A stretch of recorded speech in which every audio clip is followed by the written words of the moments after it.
Shalom semuanya. Banyak jalan menuju Roma. Demikianlah kata pepatah untuk menggambarkan bahwa banyak skenario atau keadaan di dalam hidup ini yang dapat mematahkan semangat hidup kita.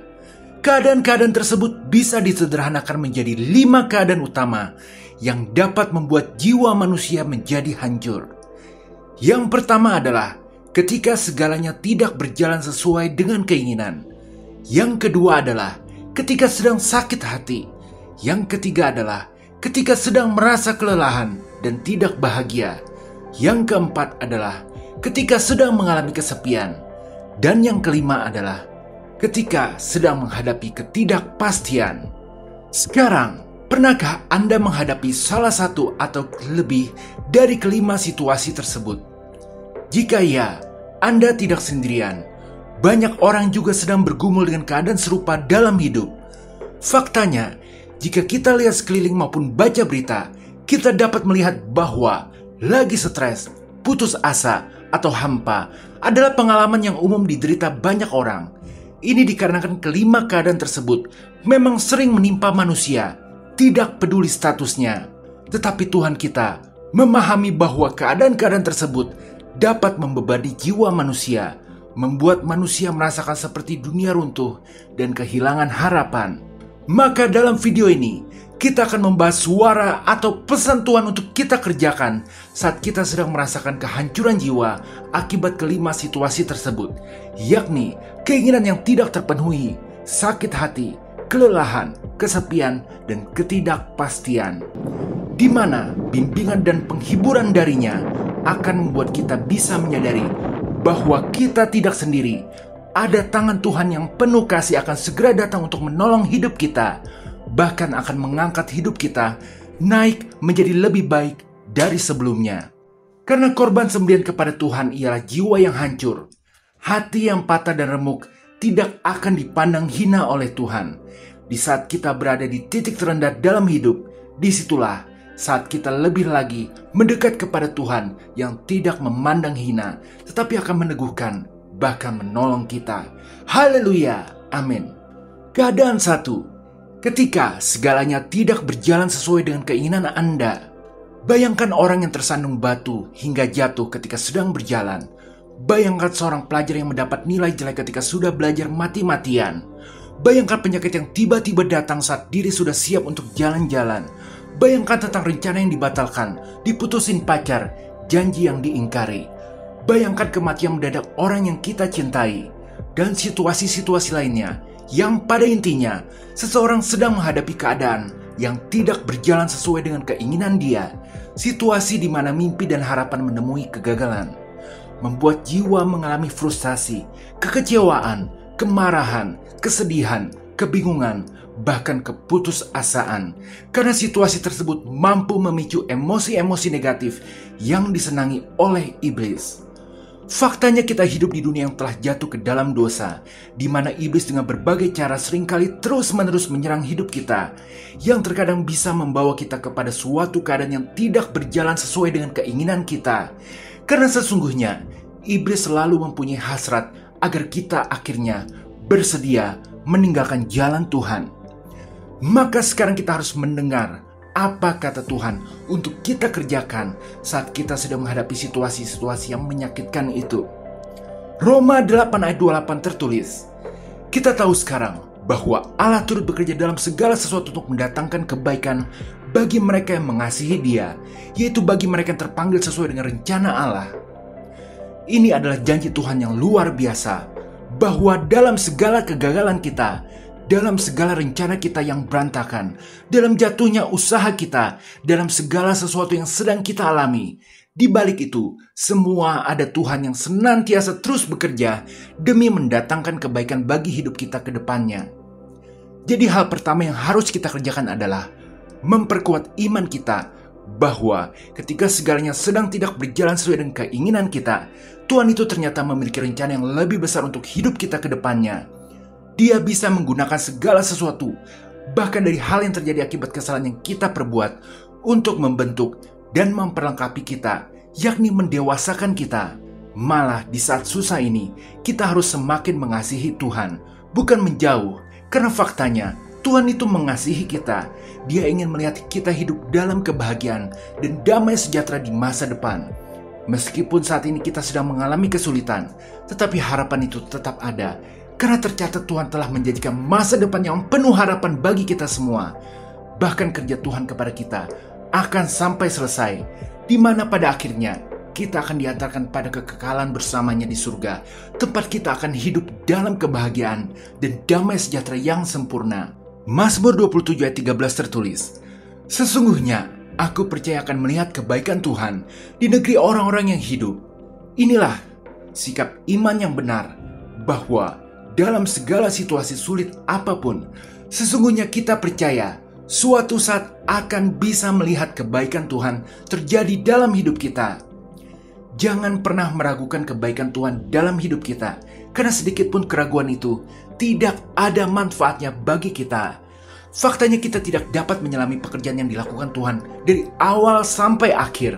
Maka bersabarlah selalu, karena Tuhan akan membuat segala sesuatu indah pada waktunya. Amin. Lalu hal kedua yang harus kita lakukan di saat sedang menghadapi keadaan yang tidak sesuai dengan keinginan adalah segera mencari makna dan tujuan dalam setiap situasi yang sedang kita hadapi. Yakobus 1 ayat 5 tertulis, "Tetapi apabila di antara kamu ada yang kekurangan hikmat, hendaklah ia memintanya kepada Allah, yang memberikan kepada semua orang dengan murah hati dan dengan tidak membangkit-bangkit, maka hal itu akan diberikan kepadanya." Segala sesuatu dalam keadaan yang tidak enak pasti memiliki makna untuk digali. Dimulai dari hal terkecil sekalipun. Misal lagi berjalan, lalu kita jatuh gara-gara tersandung batu.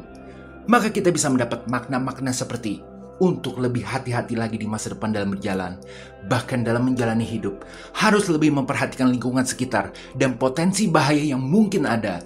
Lalu kesandung batu juga bisa mengajarkan kita untuk lebih rendah hati. Karena kejadian ini bisa mengingatkan kita bahwa kita bukan manusia sempurna.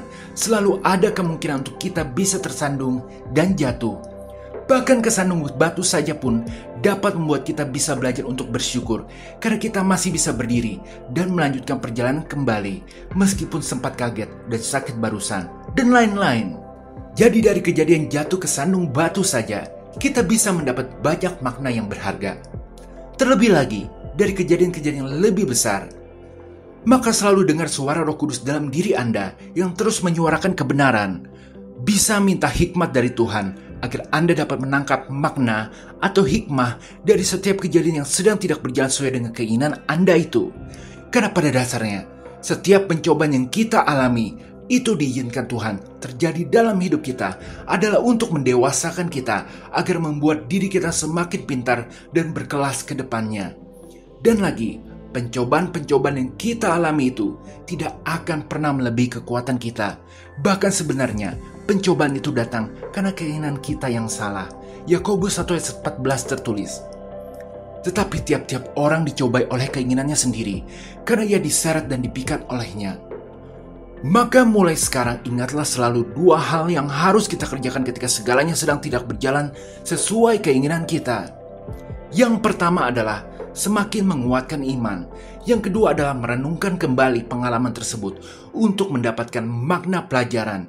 Seperti apa yang kita bisa pelajari dari pengalaman buruk ini, atau apa yang bisa kita lakukan untuk menghindari kejadian serupa di masa depan, atau apa yang bisa kita syukuri, dan lain-lain.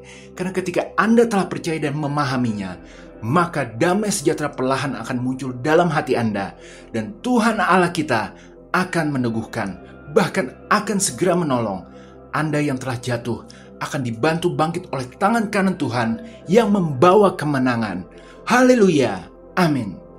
Keadaan 2, ketika hati Anda sedang merasa sakit, mudah hancur, susah diperbaiki. Itulah gambaran hati manusia. Banyak hal yang dapat membuat hati kita merasa sakit, seperti penolakan, dihianati, diremehkan, diperlakukan tidak adil, dikucilkan, dan lain-lain. Bahkan lidah kita ini dikatakan sebagai pisau yang tidak bertulang. Karena dengan lidah, orang mampu mengeluarkan perkataan yang dapat membuat sakit hati orang lain, seperti menyinggung, merendahkan, dan menyakiti. Jika sudah sakit hati, maka segala konsekuensi negatif akan terjadi, dimulai dari air mata kekesalan, kepahitan, sampai dendam kesumat yang dapat menghancurkan jiwa. Sekali lagi, iblis senang membuat orang merasa marah, pahit, dan dendam, karena hal ini dapat membawa manusia ke arah dosa yang lebih dalam dan serius. Maka iblis sering menggoda manusia agar mau saling menyakiti hati masing-masing, sehingga kita sering melihat, bahkan mengalaminya sendiri, kejadian-kejadian yang bisa bikin hati sakit. Bahkan dari hal terkecil sekalipun, seperti ada orang yang bisa sakit hati karena senyumannya atau sapaannya tidak dibalas, atau ketika kita tidak sengaja nyenggol orang ketika sedang jalan, lalu ucapan sorry kita tidak dibalas, dan lain-lain. Waspadalah selalu bahwa sakit hati adalah keadaan yang dapat menghancurkan jiwa seseorang. Sakit hati dapat membuat orang menjadi overthinking, cemas, susah tidur, susah makan, bahkan tidak semangat hidup.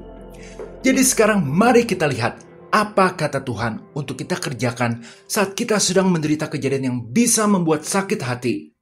1 Yohanes 3:20 tertulis, sebab jika kita dituduh olehnya, Allah lebih besar daripada hati kita, serta mengetahui segala sesuatu. Hal pertama yang harus kita lakukan ketika kita menerima pelakuan yang membuat hati sakit adalah menyerahkannya kepada Tuhan melalui doa. Karena Tuhan itu maha mengetahui. Dia mengetahui betapa sakitnya hati kita, betapa rapuhnya hati kita. Tuhan lebih besar dari hati kita karena Dia akan selalu ada, bahkan ketika segalanya berlalu. Justru melalui sakit hatinya kita, Tuhan dapat menunjukkan kebesaran Dia di dalam hidup kita, asalkan kita mau mendekat dalam doa untuk menyerahkan segala sakit hati kita kepadanya. Kita tidak menyalurkan sakit itu menjadi kepahitan, dendam, atau hal negatif lainnya, melainkan kita menyerahkan segala sakit hati kita kepada Tuhan yang maha mengetahui. Inilah yang dinamakan dengan membalas kejahatan dengan kebaikan, sehingga yang akan terjadi adalah Mazmur 147 ayat 3 tertulis, Ia menyembuhkan orang-orang yang patah hati dan membalut luka-luka mereka. Tuhan akan menyembuhkan kita dan membalut segala luka kita. Itulah janji Tuhan kepada kita. Pada dasarnya, Tuhan tahu apa yang kita harapkan dan Tuhan tahu apa yang bisa membuat kita senang.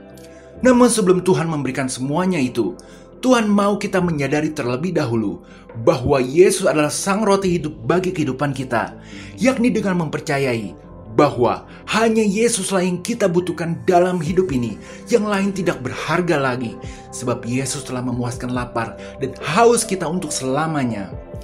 Yesus mengajarkan pengampunan, bahkan Dia telah mencontohkannya bagi kita, bahwa Dia telah mengampuni orang yang telah menyiksa, melecehkan, bahkan menyalibkannya.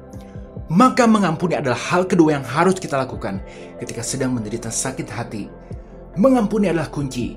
Sebab, sebagaimana Tuhan mau mengampuni segala dosa kita, kita pun harus mengampuni orang yang telah bersalah kepada kita, agar segala doa kita tidak terhalang karenanya. Ingatlah bahwa mengampuni itu bukan melupakan apa yang terjadi, melainkan melepaskan kebencian dan dendam. Jika Anda mengampuni, tapi masih ingat ataupun sedih, berarti wajar. Yang terpenting adalah kita sudah tidak lagi benci maupun dendam. Sekarang, ketika Anda sudah mengerjakan dua hal ini, yakni menyerahkan sakit hati kepada Tuhan dan mengampuni, maka siapa lagi yang dapat menggugat Anda sebagai orang pilihan Tuhan? Bahwa dengan kematian Kristus, Anda telah dibenarkan. Malah Yesus yang sekarang telah bangkit dan duduk di sebelah kanan Allah Bapa itu menjadi pembela bagi Anda. Tidak ada yang dapat memisahkan Anda dari kasih Kristus, baik penindasan, kesesakan, penganiayaan, pelecehan, penolakan, dikhianati, diremehkan, diperlakukan tidak adil, dikucilkan, dan lain-lain. Sebab Anda lebih daripada orang-orang yang menang. Oleh karena Yesus telah mengasihi Anda, dan teruslah yakin bahwa baik maut maupun hidup, baik malaikat-malaikat maupun pemerintah-pemerintah, baik yang ada sekarang maupun yang akan datang atau kuasa-kuasa, baik yang ada di atas maupun yang ada di bawah, ataupun sesuatu makhluk lain, tidak akan dapat memisahkan kita dari kasih Allah yang ada dalam Kristus Yesus Tuhan kita. Jika Tuhan di pihak kita, siapa yang dapat melawan? Tidak ada. Pembalasan adalah haknya Tuhan. Kewajiban kita sebagai anak adalah mengampuni. Haleluya. Amin. Keadaan 3. Ketika Anda merasa lelah dengan hidup atau tidak bahagia, pernahkah Anda merasakan perasaan bosan yang parah, membuat Anda kehilangan minat dan motivasi terhadap apapun? Pernahkah Anda merasa lelah terus-menerus, baik secara fisik maupun emosional, membuat Anda mudah marah dan tersinggung? Ketahuilah bahwa ini merupakan ciri-ciri orang yang mengalami kelelahan hebat atau tidak merasa bahagia dalam hidup. Iblis akan senang dengan hal ini, karena pelan tapi pasti, kondisi ini dapat menghancurkan baik jiwa maupun tubuh kita. Orang yang merasa lelah dan tidak bahagia akan susah tidur, maupun malah jadi kebanyakan tidur, makan sedikit, atau malah makan terlalu banyak. Dan yang paling parah, membuat orang akan menarik diri dari lingkungan. Dengan tipu dayanya, iblis dapat menyerang siapa saja, terlepas dari usia, jenis kelamin, ras, etnis, atau latar belakang sosial ekonomi. Iblis akan membisikkan kepada pikiran orang-orang seperti berikut. Kerja terus tapi tanpa hasil, bahkan sampai lembur dan tidak ada waktu istirahat. Tidak ada orang lain yang menghargai kamu. Kamu apa-apa diatur, tidak mendapat kesempatan untuk ngatur. Kamu pecundang selamanya. Gali lubang tutup lubang, selalu kekurangan uang.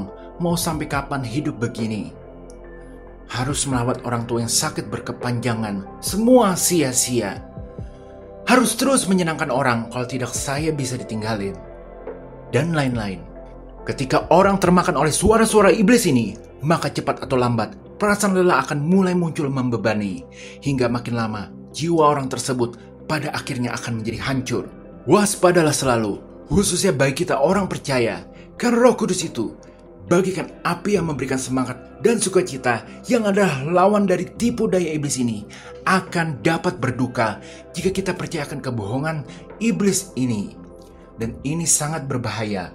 Mendukakan Roh Kudus dalam waktu lama dapat membuat kita semakin tidak peka terhadap suaranya, sehingga membuat kita semakin jatuh ke dalam lubang yang gelap.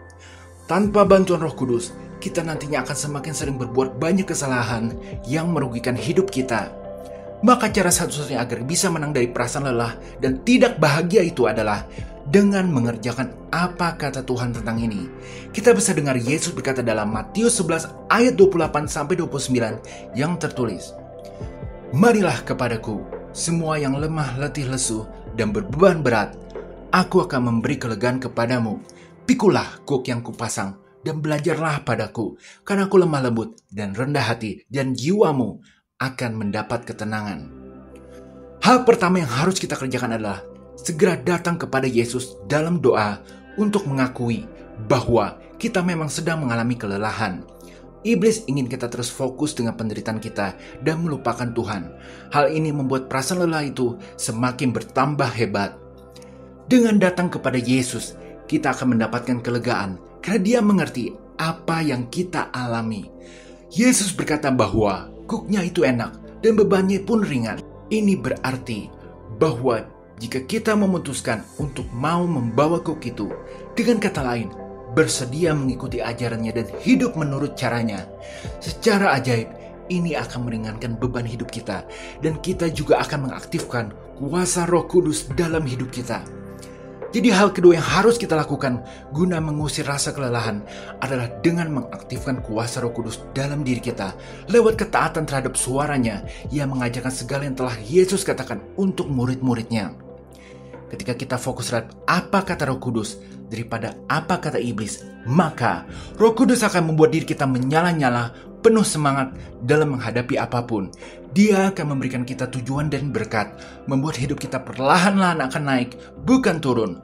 Faktanya, Roh Kudus adalah kunci untuk mengatasi segala kehampaan hidup. Karena Roh Kudus sengaja dikirim oleh Tuhan kepada kita untuk memberdayakan hidup kita, dan ini akan berlangsung sampai sepanjang sisa hidup kita. Tidak ada istilah Roh Kudus tiba-tiba tidak menyertai kita, sekalipun kita sempat mendukakannya. Roh Kudus akan terus setia ada di dalam diri kita. Kita akan merasakan seperti apa rasanya cinta tanpa syarat itu. Bagaimana rasanya diberikan kekuatan dalam segala hal yang kita lakukan. Bagaimana rasanya dihibur ketika kita sedang bersedih. Roh Kudus adalah sahabat sejati kita lebih dari apapun. Dia akan mendengarkan, memberi kita pertolongan, meredakan kekhawatiran dan ketakutan kita, untuk membuat kita merasa bahwa apapun yang akan terjadi pada kita, kita akan selalu merasakan damai sejahtera dan sukacita. Haleluya. Amin. Keadaan 4. Ketika kesepian menghampiri Anda. Pernahkah Anda mengalami perasaan kesepian yang hebat? Seperti ada perasaan hampa di dalam hati Anda. Hati Anda sering timbul perasaan bosan. Bahkan ketika sedang mendapat banyak kesenangan pun, Anda merasa seperti tidak bisa bahagia. Apa yang menjadi penyebab ini semua? Penyebab dari rasa kesepian itu adalah kurangnya Anda mengenali apa yang diinginkan hati Anda. Tuhan Yesus berkata dalam Yohanes 8 ayat 32, "Dan kamu akan mengetahui kebenaran, dan kebenaran itu akan memerdekakan kamu."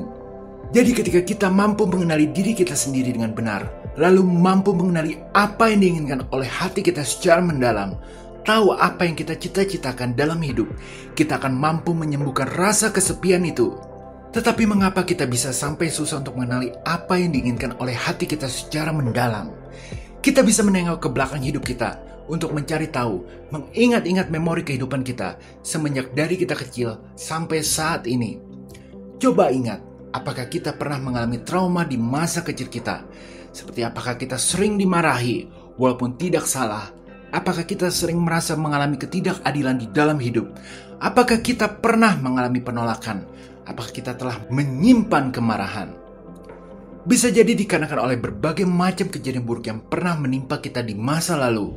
Jadinya membuat kita seringkali membohongi perasaan diri sendiri. Sehingga lama-kelamaan kita tidak lagi tahu siapa diri kita. Apa yang sebenarnya kita inginkan. Apa yang kita rasakan. Bahkan apa yang menjadi cita-cita kita. Kalau sudah begini, kita akan sering jatuh ke dalam rasa kesepian yang hebat. Tidak dapat merasakan kebahagiaan, merasa hampa, dan semua terasa sia-sia. Sekarang bagaimana kita bisa menyembuhkan rasa kesepian yang hebat ini? Sekali lagi Tuhan Yesus berkata dalam Yohanes 8 ayat 32, "Dan kamu akan mengetahui kebenaran, dan kebenaran itu akan memerdekakan kamu." Kebenarannya adalah Tuhan Yesus mencintai Anda sebagaimana apa adanya diri Anda. Tuhan Yesus telah mengampuni dosa Anda, dan Tuhan Yesus telah memanggil Anda untuk menjadi manusia baru di dalam Kristus. Dengan menerima kebenaran ini, Anda sekarang harus mulai belajar mengenali diri sendiri. Seperti merasakan apa yang Anda suka di dalam hidup, apa yang Anda tidak suka di dalam hidup, apa yang menjadi kekuatan Anda, apa yang menjadi kelemahan Anda di dalam hidup, apa yang sebenarnya Anda inginkan, apa yang menjadi cita-cita Anda. Jadi Anda harus benar-benar mempunyai keinginan yang kuat untuk mengenali diri Anda sendiri, dan Anda harus menghargainya.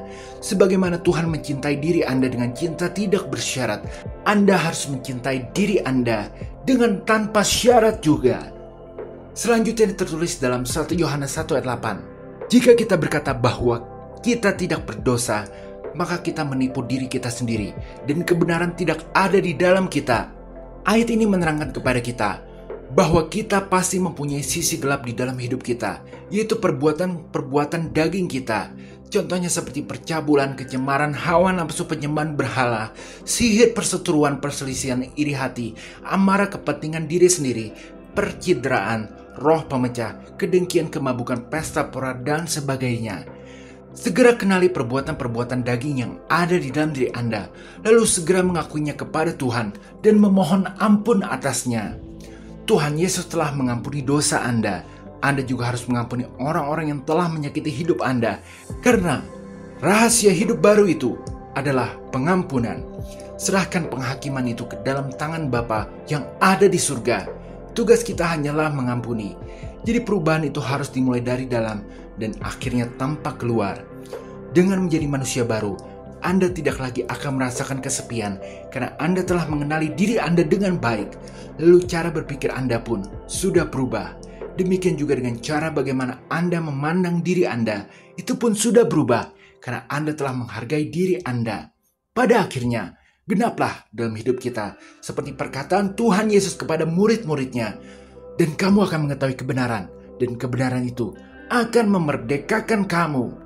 Bahwa kita akan merasakan kemerdekaan itu karena kita telah mengetahui kebenaran, baik itu apa yang ada di dalam hati kita dan apa yang Tuhan telah firmankan kepada kita. Haleluya, amin. Keadaan 5, ketika menghadapi ketidakpastian. Apakah besok akan turun hujan atau tidak adalah bentuk dari ketidakpastian. Dari bidang kesehatan, kita khawatir apakah tubuh kita akan sehat selalu atau tidak. Bagaimana jika tiba-tiba kita terkena sakit berat? Dari bidang keuangan, kita khawatir apakah kita akan cukup punya uang untuk bertahan hidup hingga sampai ke tanggal gajian. Dari bidang pekerjaan, kita khawatir apakah karir kita akan naik atau malah terkena PHK. Dari bidang hubungan, kita bisa saja khawatir apakah pasangan kita akan tetap setia terhadap hubungan ini, dan lain-lain. Pada dasarnya, ketidakpastian mengacu pada kurangnya kepastian atau informasi tentang masa depan atau situasi yang sedang dihadapi. Karena manusia tidak akan pernah bisa mengetahui apa yang akan terjadi di masa depan, maka ketidakpastian itu menjadi makanan sehari-hari dalam hidup dan seringkali dapat melahirkan kekhawatiran yang bisa menghantui jiwa kita.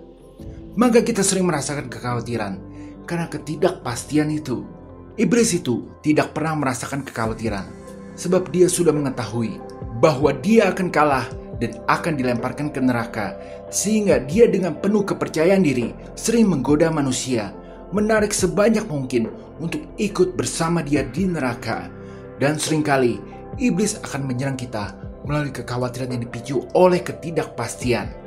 Satu-satunya cara untuk mengatasi fakta ini adalah dengan cara bergantung kepada Tuhan yang mengetahui awal dan akhir dari segala sesuatu. Jadi kita akan melihat apa kata Tuhan untuk kita kerjakan ketika sedang menghadapi ketidakpastian. Matius 6 ayat 27 tertulis, "Siapakah di antara kamu yang karena kekhawatirannya dapat menambahkan sehasta saja pada jalan hidupnya?" Hal pertama yang harus kita lakukan adalah stop khawatir. Ingatlah selalu bahwa meskipun kita tidak dapat mengendalikan semua hal dalam hidup, kita dapat mengendalikan cara kita bereaksi terhadapnya.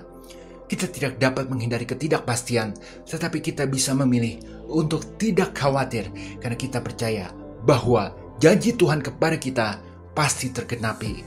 Respon inilah yang Tuhan ingin kita perbuat. Apapun ancaman yang sedang kita hadapi, ketakutan yang begitu hebat, kecemasan yang berlebih, tetaplah setia kepada Tuhan dan percaya bahwa Dia akan selalu melindungi kita. Lalu setelah kita membuang segala kekhawatiran kita, hal kedua yang harus kita lakukan adalah berdoa. Seperti yang dikatakan firman Tuhan di Filipi 4 ayat 6. Janganlah hendaknya kamu khawatir tentang apapun juga, tetapi nyatakanlah dalam segala keinginanmu kepada Allah dalam doa dan permohonan dengan ucapan syukur. Percayalah bahwa ketidakpastian merupakan sebuah kesempatan bagi kita untuk bisa lagi bertumbuh dalam iman. Ketidakpastian mengajarkan kita untuk rendah hati, membuat kita menyadari bahwa tanpa Tuhan kita tidak akan mampu berbuat apa-apa. Maka mendekatlah kepada Tuhan lewat doa untuk menyatakan segala keinginan kita kepadanya. Luar biasanya, Tuhan akan membuat mata kita bisa melihat kebesaran Tuhan. Dengan cara Ia akan mengabulkan segala doa kita, asalkan itu sesuai dengan rencana Tuhan atas hidup kita, sehingga pada akhirnya kita bisa bersaksi kepada orang lain tentang kebesaran Tuhan dalam hidup kita. Dan hal ketiga yang harus kita kerjakan adalah menguatkan hati. Yesaya 35 ayat 4 tertulis, "Katakanlah kepada orang-orang yang tawar hati, kuatkanlah hati, janganlah takut. Lihatlah Allahmu yang akan datang dengan pembalasan, dan dengan ganjaran Allah, Ia sendiri datang menyelamatkan kamu." Ketika kita sudah memutuskan untuk tidak khawatir, lalu sudah berdoa, maka saatnya untuk menguatkan iman. Tumbuhkan keberanian, karena Tuhan beserta dengan kita. Hadapi segala kemungkinan dengan berani. Bahkan jika kita terkena resiko paling buruk sekalipun, Tuhan sendirilah yang datang untuk menyelamatkan kita. Ini adalah janji Tuhan, pencipta langit dan bumi kepada kita. Haleluya, amin. Sebagai penutup, ingatlah selalu, dalam keadaan sesulit apapun, Tuhan Yesus sangat memperhatikan kondisi iman kita. Apakah kita percaya akan kebaikan Tuhan? Apakah kita sudah menganggap bahwa Tuhan adalah Bapa kita yang baik? Dan lain-lain. Yesus akan melihat semuanya itu. Jadi jangan pernah tergoda untuk kita bersungut-sungut, melainkan kita harus mengerjakan apa kata Tuhan dalam setiap situasi yang kita hadapi, agar rohani kita segera cepat menjadi dewasa. Kepada yang masih menonton, kiranya Tuhan melimpahi hidup Anda dengan kasih, sukacita, berkat, dan damai sejahtera. Kiranya Roh Kudus selalu membimbing Anda dengan rahmat-Nya di jalan Tuhan. Dalam nama Yesus. Haleluya. Amin. Jika berkenan, berikan like, share, dan subscribe. Tuhan Yesus memberkati.